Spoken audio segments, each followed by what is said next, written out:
Hello everyone, in this video I'm going to show you how to enable dark mode on Trust Wallet. So if you want to enable dark mode on Trust Wallet, here's how you can get it done. Just open the Trust Wallet app on your phone, then you input your passcode or your Face ID. Once you do that, then you have to bring down your control center from your phone, then you switch from your light mode to dark mode.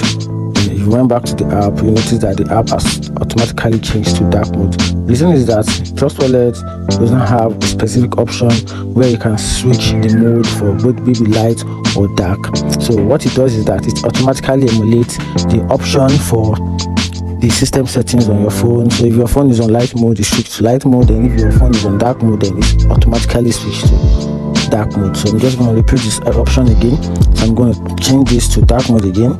Then my Trust Wallet will also automatically kick itself from the dark mode option to light mode, and that's it. Find the video helpful, like and follow for more. Thank you.